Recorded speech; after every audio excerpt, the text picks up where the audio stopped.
Welcome, coaches, to this week's episode of the Best Damn Coach Show. As always, I am so thrilled that you are here. I'm pumped to dive into this week's episode. It is fiery and intentional with lots of action steps because I want you to take what I share today and put it into play immediately. And so today I'm talking about the actual evaluation piece that you're utilizing inside of your own coaching. I think it's an interesting place in the coaching industry right now because every time I'm on social media or I'm having conversations with coaches in the industry, there's a lot of discussion of like, which modality do I need to add to my toolbox to get better? Like, should I go get this certification? Should I go get this credential? Is this something that my people need? And my honest answer is usually not really. Like, if you want to get better at what you're doing, it's not necessary that you add another coaching modality. In fact, I encourage people not to seek out specific tools in their toolbox until they find gaps inside of their coaching. And that's really what's been, really helpful for me. I've talked to many new coaches that just start picking up certifications and stuff like along those veins because somebody suggested they should. And you don't want your toolbox to be so full that you're not sure which tool to grab out. And how we become more effective and become a masterful coach, it's really not about the tool. It's about understanding the depth and the breadth of the tool and doing what I'm going to offer today. And so today we're going to be talking about mastering your coaching skills. And I'm going to give you some tips that are going to take you 3 minutes or less that will elevate your skill set. It's not fancy and it is not sexy at all, but it is highly impactful. As you know, I was a teacher for 10 years. And a little backstory. So, when I went to grad school, there was really a shortage of teachers.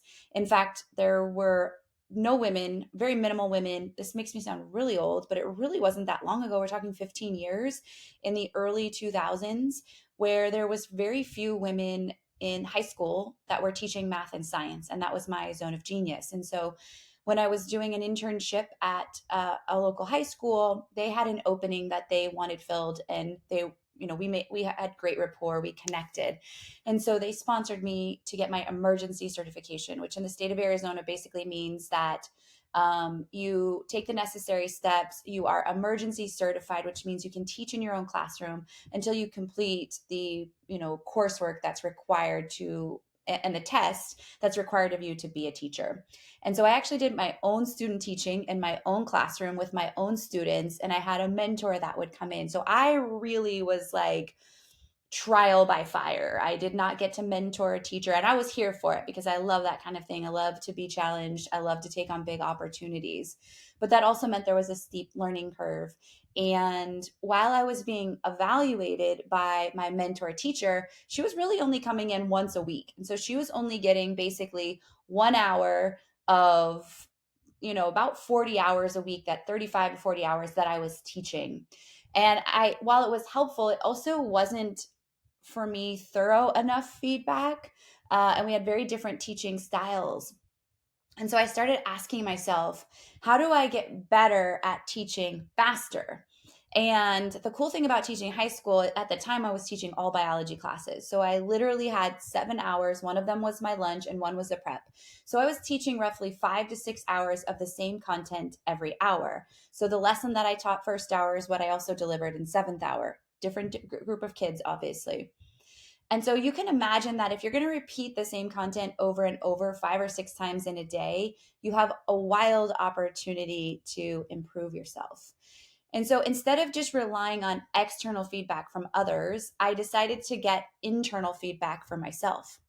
And so what I started doing internally after every class is ask myself a few detailed questions that I would immediately put into play for the next hour. And so during the passing period, we were encouraged to go greet our students. So I would stand at my door saying hello, but in my mind, I was basically going back over the lesson and kind of rehearsing and asking myself what would look different the next hour so that I could already be better for my second hour students or my fourth hour students. And so I always joke that my first hour of my first year of teaching got the short end of the stick because I was typically like not on my A game first hour. I got better as the day moved on. And so the reflection that I did is actually what I've carried over into my coaching practice. And what I'm going to offer today is going to help you sink deeper into the skill that you already have. You're already fantastic. So I want you to really think about that. You're already showing up to do this work. You've already committed yourself to the process. You're listening to this show because you want to help people. And you don't have to go search for answers outside of yourself to get better. In fact, all we need to do is tap into what is already existent, listen to that intuition, listen to that intuitive feedback that you can offer yourself and grow. And so I'm going to give you some hints around that today. I also feel that one thing that we don't often talk about in the coaching industry is how heavy the emotions can be around coaching. You can walk away from a client session feeling freaking on fire, so pumped, like you're just coming out high fiving. So I'll come out and tell Justin, like, I am so effing good at what I do. And then there are times where I'm like, oh gosh, I just totally screwed that up. That was a total flop. I'm second guessing myself. I'm in doubt.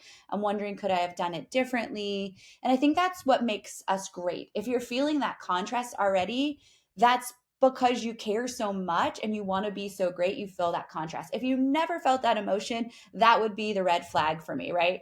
I read this meme recently about parenting, and it said something to the nature of, if you're concerned about how great of a parent you are, it already means you're a great parent because you're concerned. And I think that's the testament to coaches as well. If you don't care about getting better, you're not feeling that contrast, you're not second guessing yourself sometimes, then maybe that's an opportunity for you to realize like there's not a drive to be better for your people. You know, it's my hope for myself, my prayer for myself, that my clients always leave a coaching session feeling like they got a 10 out of 10, an 11 out of 10. I am not perfect though. That has not happened 100% of the time. And part of what makes me better each time is offering you, like doing this little 3-minute practice that I'm going to offer today, because it will change the game up for you and will help you sink deeper into your existing capabilities. So I'm just going to share basically the 3 steps and then talk a little bit more about how this looks specifically. And so with this practice, I think the most effective place to put it is at the end of the day. The way I've organized and structured my business currently is that I only see clients on Wednesdays and Thursdays. And the reason I do that is so that I'm only in coaching mode. Like my head isn't about working on my business in any way. It's working in the business on client delivery. And that way I'm super structured and focused on the clients. And I love that because then I'm in client and coaching energy all day long. I'm feeling all the feels that go along with that day.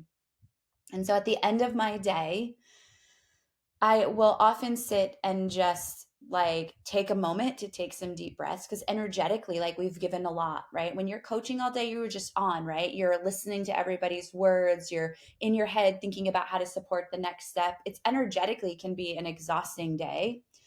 And it's also like a super emotionally charging day. So at the end, though, the first thing that step 1 of this 3-minute practice is to just take a piece of paper, or you could even type this as a document so you could easily go back and reference it. I like paper to pen, and just do a brain dump. It's like you're dumping out the purse with all the contents, and you're just going to download all the thoughts that you have from your day. It could sound like, I'm exhausted, I totally nailed it, I really struggled with client X, I feel like I have a difficult client, like whatever is coming up. I want you just to download. Specifically, it would be great if you put those into like a bullet or a numerical form so you can see them line by line. And as you download, just notice what you are writing. Notice them, and notice maybe your like desire to want to judge what's coming out, like it's right or wrong. And just know that like the goal is to neutralize that. That in of itself is such a great skill to develop, is just neutral, not to be like totally charged up or like amped up about something, but just neutral so that you can see it and not suffer from like that insider blindness, right? Where you're so in your container, your jar, you can't see the label from the outside. So just staying in that neutral place from the outside, looking in at all those thoughts as though they were like your client's thoughts. And then the next step there is to just identify, go back to that back to basic task that I always talk about on the show, and that is identify thought or fact. Is it a thought, just something that you thought, choose to think in your mind? Or is it a fact? Like it could be proven factual in a court of law. A judge would be like, yes, that's a fact. Or 1,000 people in the room would be, vote unanimously. That is a fact.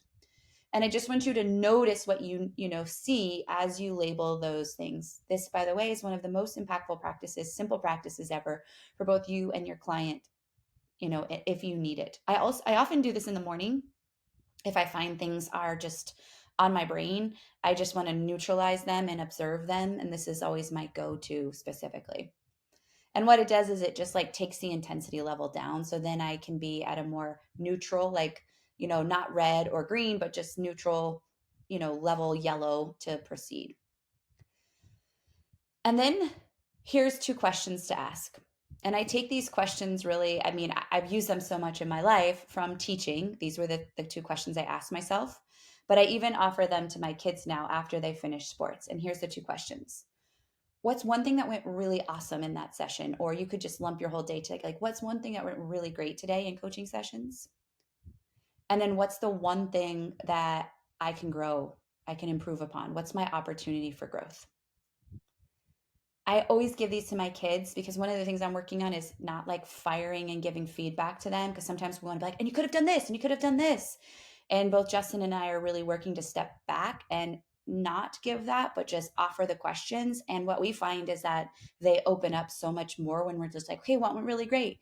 And what thing can you improve upon? Then they don't feel like they need to validate us, or they're letting us down, or that we're extra excited for them, that there's worth tied to their performance in sports specifically. And it's been really impactful as a side note for us in parenting with sports. But going back to you reflect the great thing and the opportunity for growth. And it is more impactful than any feedback somebody can give you externally. And here's why is that the whole day what's been happening in your mind, and ultimately the power and the self-trust like keeps doubling down, because you're like, I have the answer. That didn't go well. I didn't feel that great, and this is my opportunity for growth, and here's where I really excelled. And it begins to shine a light on the opportunities over time that are your growth, are your opportunities for growth, right? If we keep seeing the same pattern in this reflection over and over, then you might go, okay, this is where I need support. I'm in the BDC, so I'm going to bring this up. Like, I keep seeing this. How can I get supported through this specific idea? And you guys, that's it. Thought download. What can I do better? What went really great? Like, imagine what would happen if you just committed at the end of your day to take these 3 minutes to answer these questions. How you would be intentional, how you would be impactful. And maybe if you're not even creating the time to write it down, I really encourage you to write down. But even taking the time internally to do this would be a great practice for you. And one of the reasons is I don't, I don't, I personally am committed to my growth as a practitioner, but more importantly is I want to model the expectations I have of my clients. I would not ask my clients to do something that I am not going to do. So those of you're all coaching because you're taking your client to have, through a journey to have results and success in an area. And part of that is going to be self-reflection. So by doing it, again, we can model, and then we can even offer this as a tool in the toolbox for our clients down the road as well. And so I think it's really important that we acknowledge that what we expect of our clients, we must first do ourselves. And I think the other reason that this is key is that, I've coached CrossFit for years. And one of the things that I see CrossFit coaches do often, and my coach hat is wearing, is it comes out often in these sessions, is when somebody is in the middle of a workout, right? They're like literally just trying to survive. I see coaches trying to give really specific feedback to athletes. And it's not a great time. And here's why. The body and the mind are basically in crisis mode. They're just trying to survive, stay alive, get through the workout. They don't even have capacity to like take in that information, to process it and put it into application. And so, as a CrossFit coach, the best time to give feedback is after the crisis is over or before it starts. So, give the feedback, and then in crisis, let them apply and then go revisit the feedback, or wait till the workout's over and give the feedback. And so, the same applies to us. If we're in the middle of a coaching session and we're trying to be like coaching ourselves, it's not a time where we're actually going to have any growth. Just like in my teaching, if my lesson went totally floppy, like I couldn't in that moment troubleshoot. That's why I need to take the deep breath. In that passing period, that gave me some opportunity to autocorrect and to make improvements, every 5 minutes throughout the day. So by the time I got to the last hour of the day, I was freaking fired up. And you could easily do that too after each session if you have time banked in there. But in general, you might find that the most, efficient way to do this is at the end of the day. And you might extend it to what are the two things that went great? What are the two areas, that are opportunities for growth as well? But part of becoming a better coach is not necessarily adding to your toolbox. It's holding the toolbox you have and reflecting on how you're moving through those tools currently, asking yourself and identifying the really awesome things you're doing and the opportunities that you have for growth. So, my invitation for you after listening to this episode is to really go put this into play and find how, you can Tetris it into your day specifically. And I'd love to know how it comes for you, what you learn from it, how you grow, and what kind of results you begin to see in your confidence, in your ability to uplevel your coaching skill set. Because if you're somebody that wants to have more of these conversations, you guys, this is the constant conversation we're having inside the Best Damn Coach is unless you're a coach, you don't really realize some of the emotional things and some of the opportunities for growth that exists. And when you're in a collective space where everybody gets it, it is extremely impactful to both your confidence, your skill set, and ultimately your ability to find clients and create profit. So I'd love to know how this episode resonates with you. Let me know what you dive into. Go ahead and subscribe on your favorite player so you do not miss an episode every week, as it is literally sent to your phone so you don't miss us. And if you haven't left a review, always like to just throw that in. Reviews are so impactful, and we're always, always, always so grateful when you take the time to leave us a review. And if you're a podcaster listening, you know how valuable reviews are. So just thank you to those of you who take the time to do that in advance. And I hope you have an amazing rest of your week and you coach your clients masterfully.